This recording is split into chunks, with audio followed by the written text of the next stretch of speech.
হাদির খুনির বিচার দাবিতে উত্তাল দেশ। শাহবাগে ছাত্র জনতার অবস্থান, বিভিন্ন স্থানে বিক্ষোভ, ভাঙচুর হওয়া প্রথম আলো ডেইলি স্টারে সিআইডির আলামত সংগ্রহ। সন্ধ্যায় দেশে আনা হচ্ছে আপসীন বিপ্লবী হাদির মরদেহ। কাল বাদ জোহর মানিক মিয়া এভিনিউতে হবে নামাজে জানাজা। শনিবার পালন করা হবে রাষ্ট্রীয় শোক। মাত্র 7 দিনের শোকে হাদিকে হত্যার পরিকল্পনা বাস্তবায়ন করে ফয়সাল। গুলির 12 ঘন্টার মধ্যে ছাড়ে দেশ। গায়েব করা হয় আলামত। ভারতের মহারাষ্ট্রে সবশেষ অবস্থান শনাক্ত। বেগম জিয়ার অসুস্থতার প্রচারে কিছুটা ভাটা পড়ল তফসিলের পর গুছিয়ে উঠছে বিএনপি।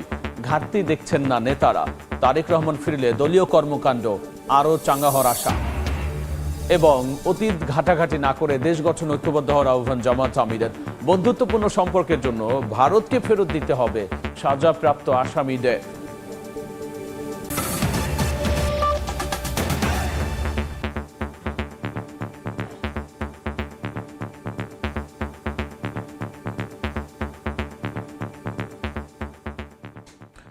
সময় সংবাদের সঙ্গে আছি আমি গোলাম রাব্বি।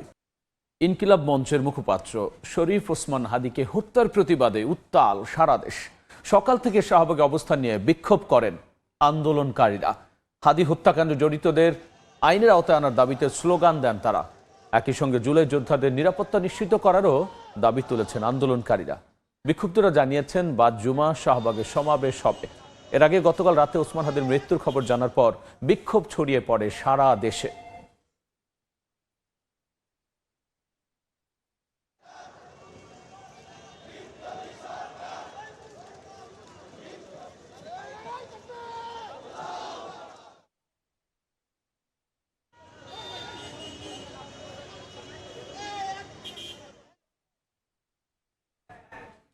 এই মুহূর্তে রাজধানীর শাহবাগে আছেন সহকর্মী মনির হোসাইন। সরাসরি যাচ্ছি তার কাছে।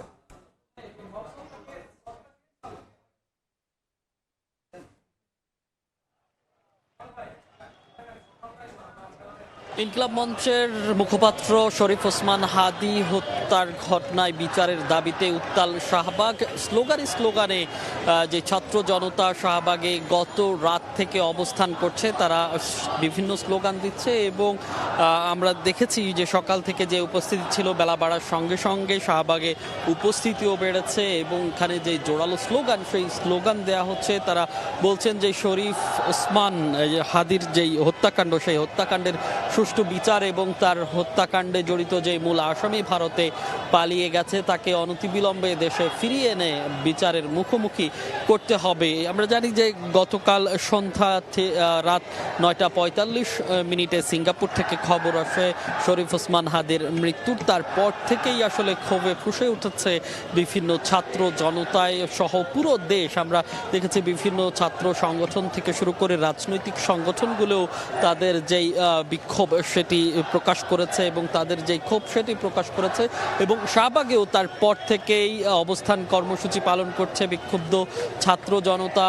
গত রাত থেকে এখন সকাল গড়িয়ে দুপুর হতে চলেছে, এখনো পর্যন্ত তারা অবস্থান নিয়ে আছে এবং আজকে যেহেতু শুক্রবার জুমার নামাজের পর এখানে অস্থায়ী মঞ্চ তৈরি করে এখান থেকে বিক্ষোভ সমাবেশ এবং বিক্ষোভ মিছিল করা হবে এবং এখান থেকেই যেই বিচারের দাবি সেটি আসলে তারা জানাবে। আমরা কিছুক্ষণ আগে দেখেছি এই শাহবাগ থেকে একটি বিক্ষোভ মিছিল বাংলা মোটর অভিমুখে রওনা দেয় এবং বাংলা মোটর ঘুরে আবারও শাহবাগে এসে জড়ো হন এবং এখানে এসেই তাদের যে স্লোগান, সেই স্লোগান দিচ্ছেন এবং আমরা আন্দোলনকারী যারা আছে তাদের সঙ্গে কথা বলেছিলাম। তারা আসলে যেটি বলছিলেন যে সার্বভৌমত্ব রাষ্ট্রের পক্ষে এবং যে আগ্রাসন বিরোধী স্লোগান এবং আগ্রাসন বিরোধী কণ্ঠ যে আওয়াজ তুলেছিলেন শরীফ ওসমান হাদি, সেই আগ্রাসন বিরোধী স্লোগান চলবে এবং হাদি চলে গেলেও হাদির যেই সহযোদ্ধারা আছেন সেই সহযোদ্ধারা এটি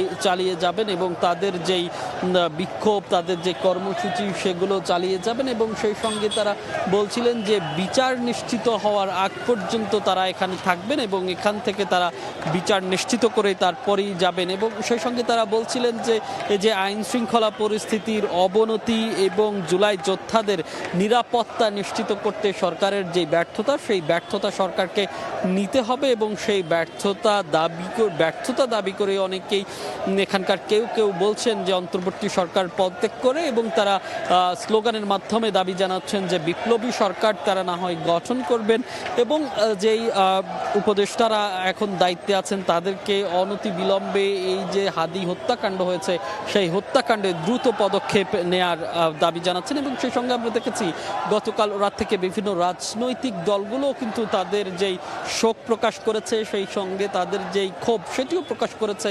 দেখেছি বিএনপির ভারপ্রাপ্ত চেয়ারম্যান তারেক রহমান শোক প্রকাশ করেছেন জামাত ইসলামের পক্ষ থেকে ইসলামী আন্দোলন সহ অন্যান্য যে সকল রাজনৈতিক সংগঠন রাজনৈতিক দল আছে সবাই শরীফ ওসমান হাদির মৃত্যুতে শোক প্রকাশ করেছেন যে উপদেষ্টারা আছেন তারাও সেই সঙ্গে রাতেই প্রধান উপদেষ্টা জাতির উদ্দেশ্যে ভাষণ দিয়েছিলেন এবং সেখানে তিনি শোক প্রকাশ করে একদিনের রাষ্ট্রীয় শোক ঘোষণা করেন আগামীকাল শনিবার এবং সেই সঙ্গে তিনি যে শরীফ ওসমান হাদির যে হত্যাকাণ্ডের সুষ্ঠু বিচার সেই বিচারের নিশ্চিতের আশ্বাস দিয়েছেন। সেই সঙ্গে তার যেই পরিবার সেই পরিবারের দায়িত্বও অন্তর্বর্তী সরকার নিয়েছেন বলে ঘোষণা করেছেন এবং আমরা এখন পর্যন্ত যতটুকু জানতে পেরেছি আজ সন্ধ্যা নাগাদ শরীফ ওসমান হাদির মরদেহ বাংলাদেশ বিমানের একটি বাণিজ্যিক ফ্লাইটে দেশে আনা হবে। সন্ধ্যা 6টার পর দেশের অবতরণ করার কথা রয়েছে ঢাকার আন্তর্জাতিক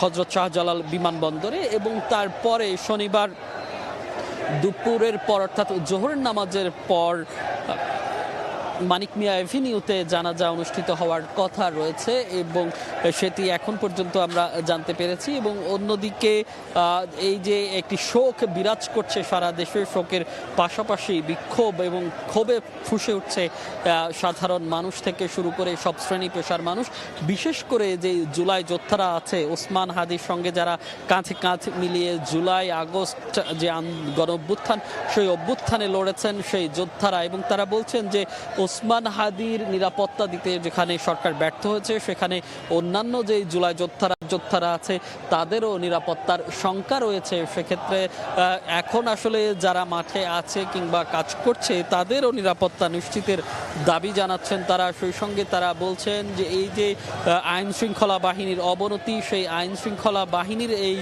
অবনতি নিয়ে আগামী যেই নির্বাচন সেই নির্বাচন কিভাবে অনুষ্ঠিত হবে সেটি নিয়েও শঙ্কা জানাচ্ছেন কেউ এবং অনেকেই বলছিলেন যে এই যে নির্বাচন এবং সিসি ওসমান হাদির যে গুলির ঘটনার পরে সিসি যে মন্তব্য করেছেন সেই মন্তব্যেরও তীব্র নিন্দা জানিয়েছেন অনেকে। সব মিলিয়ে এখানে এখনো অবস্থান করছেন বিক্ষুব্ধ ছাত্র জনতা। তারা বলছেন ওসমান হাদির হত্যার সুষ্ঠু বিচার না হওয়া পর্যন্ত তারা এখানে অবস্থান করবেন। তো শাহবাগ থেকে এই ছিল এখনকার মতো আমার কাছে সবশেষ। হাদির মৃত্যুর প্রতিবাদে বিক্ষোভ সমাবেশের সবশেষ নিয়ে আমরা সরাসরি ছিলাম রাজধানীর শাহবাগে। এদিকে ওসমান হাদিকে হত্যার প্রতিবাদে রাজধানী সহ বিভিন্ন স্থানে হয়েছে বিক্ষোভ। কারওয়ান বাজারে দুটি পত্রিকা অফিসে ভাঙচুর আগুন দেওয়া হয়। এরই মধ্যে ক্রাইম সিন ঘটনাস্থল থেকে আলামত সংগ্রহ শুরু করেছে। এদিকে ভাঙচুরের প্রতিবাদে বিবৃতি দিয়েছেন বিভিন্ন রাজনৈতিক দলের শীর্ষ নেতারা।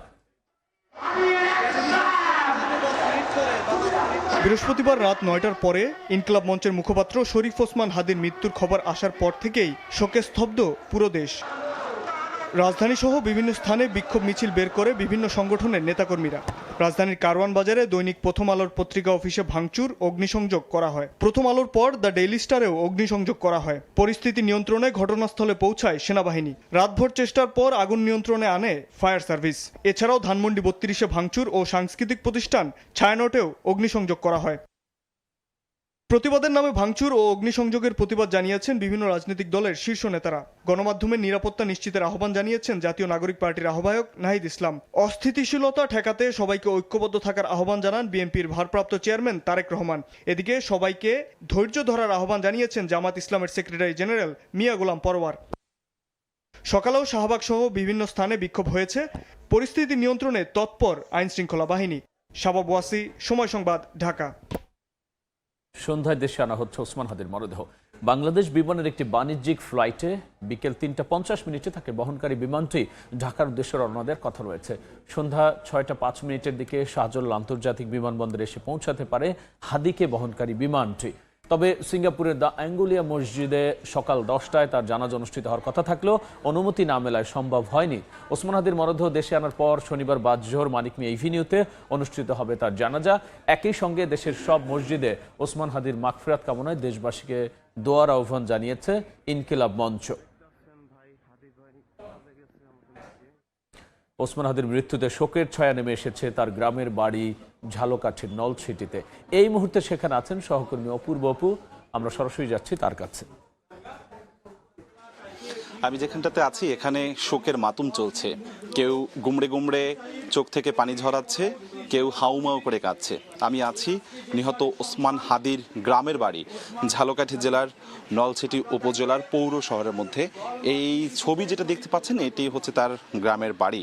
হাদি এইখানে তার জন্ম, এখানে বেড়ে ওঠা এবং এই গ্রামেই তিনি নেসারাবাদ মাদ্রাসায় পড়াশোনা শেষ করে তিনি ঢাকা বিশ্ববিদ্যালয়ে পরবর্তীতে ঢাকায় পড়াশোনা করেন।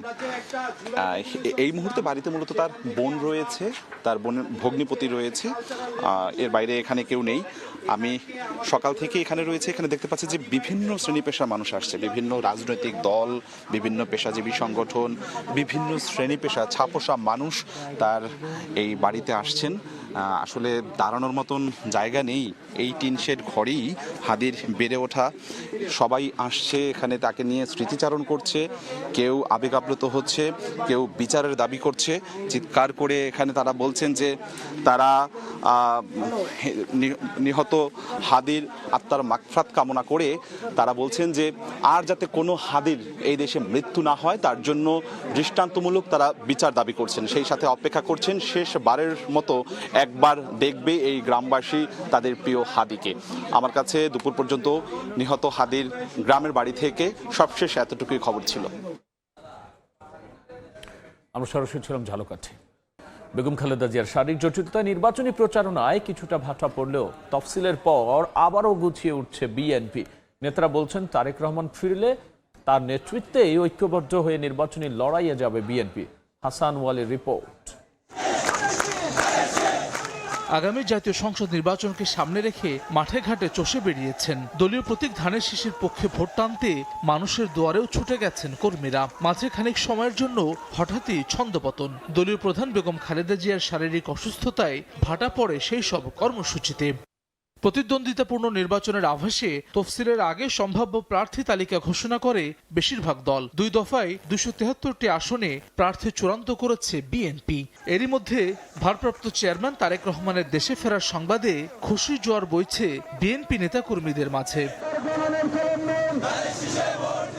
বিএনপি নেতারা বলছেন ঢালাওভাবে প্রচারণা না হলেও বেগম জিয়ার সুস্থতায় দোয়া মাহফিলের মধ্য দিয়ে ভোটারদের মন জয়ের চেষ্টায় ছিলেন প্রার্থীরা। প্রিয় নেত্রীর সুস্থতা কামনায় আমরা দোয়া মাহফিল করছি। পাশাপাশি আগামী নির্বাচনে বাংলাদেশ জাতীয়তাবাদী দল বিএনপি যদি ধানের শীষের প্রতীক নিয়ে আমরা নির্বাচিত হতে পারি, আমরা যদি সরকার গঠন করতে পারি, সেই কর্ম পরিকল্পনাগুলো কিন্তু আমরা প্রত্যেকটি সাধারণ মানুষের দোরগোড়ায় পৌঁছে দিচ্ছি। বিএনপির স্থায়ী কমিটির এই সদস্য বলছেন রাজনীতিতে বেগম খালেদা জিয়ার অনুপস্থিতির শূন্যতা পূরণ না হলেও নেতাকর্মীরা চাঙা হবেন তারেক রহমান ফিরলে। দেশনেত্রী বেগম খালেদা জিয়া তার শূন্যতা তো আমাদের সবসময় থাকবে, আমরা সবসময় তাকে ফিল করি। বিএনপি নীতি নির্ধারকদের মতে কোনো পরিস্থিতিতেই ফেব্রুয়ারি নির্বাচন পেছানো যাবে না। মানুষের তো শারীরিক অবস্থা যখন তখন তার খারাপ হতে পারে, এর অর্থে জাতীয় কোনো ইভেন্ট বন্ধ হয়ে থাকার তো কোনো কারণ নেই।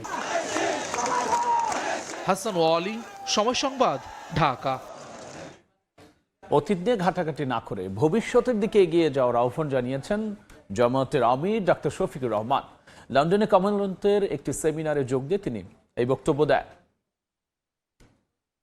আর একটা অনুরোধ জানাবো যে পিছন নিয়ে আমরা একটু কম ঘাটাঘাটি করি, কারণ যে জাতি অতিরিক্ত পিছন নিয়ে ঘাটাঘাটি করে সেই জাতির কোনো ভবিষ্যৎ নেই। আমরা ভবিষ্যতের আশা নিয়ে সামনে এগিয়ে যেতে চাই। আল্লাহ আমাদেরকে সাহায্য করুন। ভারত আমাদের বন্ধু দেশ, আমরা চাই যে ভারত বন্ধু হিসাবে তার দায়িত্ব পালন করুক। ভারতের উচিত হবে বাংলাদেশের চিহ্নিত পলাতক সাজাপ্রাপ্ত যতগুলা মানুষ আছে সবগুলাকে সসম্মানে বাংলাদেশের হাতে তুলে দেওয়া। খুলনায় দুর্বৃত্তের গুলিতে একজন নিহত হয়েছেন। পুলিশ জানায় বৃহস্পতিবার রাতে মোটর সাইকেলে আসা 4 দুর্বৃত্ত স্থানীয় সলুয়া বাজারে হঠাৎ ফাঁকা গুলি ছুটতে শুরু করে।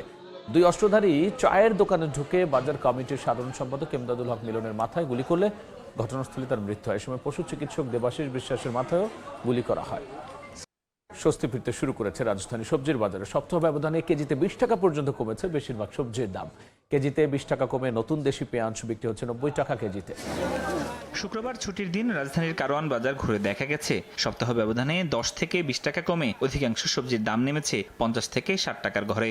সবচেয়ে বেশি কমেছে কাঁচা মরিচের দাম কমেছে নতুন আলুরও। মরিচের দাম কমার কারণ হলো বেশি মরিচ আমদানি হয়েছে। বেগুন ছিল 80 টাকা, আজকে 60 টাকা কেজি বিক্রি করতে পারছি। শালগম 40-50 ছিল, এখন 30 টাকা কেজি। সিম কিনছি 30 টাকা করে, ফুলকপি 30 টাকা 25 টাকা পিস। গত সপ্তাহ থেকে এই সপ্তাহে বাজারে মোটামুটি একটু কম আছে। সরবরাহ বাড়ায় 110 টাকা কেজি দরের নতুন পেঁয়াজ সপ্তাহ ব্যবধানে নেমেছে 90 টাকায়। এই সপ্তাহে নতুন বেচতে আছে 90 টাকা কেজি, মানে 30 টাকায় কমছে সপ্তাহে। শুকনাটা ছিল 150 টাকা 60 টাকা, নতুন পেঁয়াজ আর পরিপ্রেক্ষিতে কিছুটা কমছে। মুরগির বাজারে ব্রয়লার বিক্রি হচ্ছে 150 থেকে 160 টাকায়, দেশির কেজি পড়ছে 570 থেকে 580 টাকা। আমরা চাই এই দাম থাকলে সাধারণ পাবলিক যারা দিন মজুর তারা কেনাকাটা করে খাইতে পারবে। স্থিতিশীল মুদিখানায় 2 সপ্তাহ ধরে চড়া খোলা পোলাও চালের দর প্রতি কেজি বিক্রি হচ্ছে 130 থেকে 140 টাকায়। ফরহাদুর রহমান, সময় সংবাদ, ঢাকা। বগুড়ায় টিকটক করা নিয়ে বিরোধের জেরে গৃহবধূকে শ্বাসরোধে হত্যার অভিযোগ উঠেছে স্বামীর বিরুদ্ধে। নাচের ভিডিও টিকটকে দেয় 13 ডিসেম্বর রাতে কথা কাটাকাটি হয়। এক পর্যায়ে মারুফাকে শ্বাসরোধে হত্যা করে, পরে সেপটিক ট্যাঙ্কে মরদেহ ফেলে রাখে তার স্বামী। যুক্তরাষ্ট্রের ক্রমাগত হুমকি ও চাপ বৃদ্ধির কারণে বিপাকে ভেনেজুয়েলার বাসিন্দারা। ডোনাল্ড ট্রাম্পের একের পর এক নেওয়া পদক্ষেপে যুক্তরাষ্ট্র ও ভেনেজুয়েলার মধ্যে উত্তেজনা আরও তীব্র হচ্ছে। সম্প্রতি দেশটিতে যাতায়াত করা সব তেলবাহী ট্যাঙ্কারের উপর অবরোধের আরোপের নির্দেশ। বিশ্ববাজারে বেড়েছে তেলের দাম। ক্যারিবীয় অঞ্চলে উত্তেজনা প্রশমনের আহ্বান জাতিসংঘের। আগামী বছর 27 মার্চ কাতারের লুজাইল স্টেডিয়ামে ফিনাসিলিমায় মুখোমুখি হবে বিশ্ব চ্যাম্পিয়ন আর্জেন্টিনা ও ইউরো চ্যাম্পিয়ন স্পেন। 3 বছর আগে যে লুসাইলে তৃতীয় বিশ্বকাপ জয়ের উৎসবে মেতেছিল আর্জেন্টিনা, সেখানে আরও একটি শিরোপা জয়ের মিশনে নামবে তারা। ইউরোপ ও লাতিন আমেরিকা মহাদেশ সেরা প্রতিযোগিতার 2 চ্যাম্পিয়ন দলের মধ্যে এক ম্যাচের লড়াইয়ের অপেক্ষায় সমর্থকরা। সময় সংবাদের শীর্ষ সংবাদ জানিয়ে দিচ্ছি আরও একবার।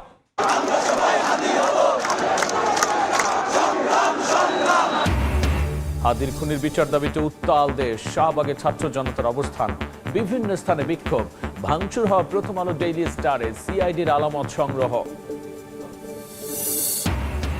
এবং সন্ধ্যায় দেশে আনা হচ্ছে আপোষহীন বিপ্লবী হাদির মরদেহ।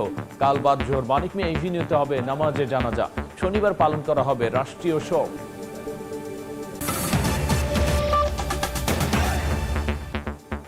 এই ছিল দুপুরের 12টার সময় সংবাদে। খেলার সময় সঙ্গে থাকবেন সহকর্মী তাজুইন খন্দকার। রাব্বি, আপনাকে ধন্যবাদ। খেলার সময় নিয়ে আসছি কিছুক্ষণ পর, সঙ্গেই থাকুন সময়ের।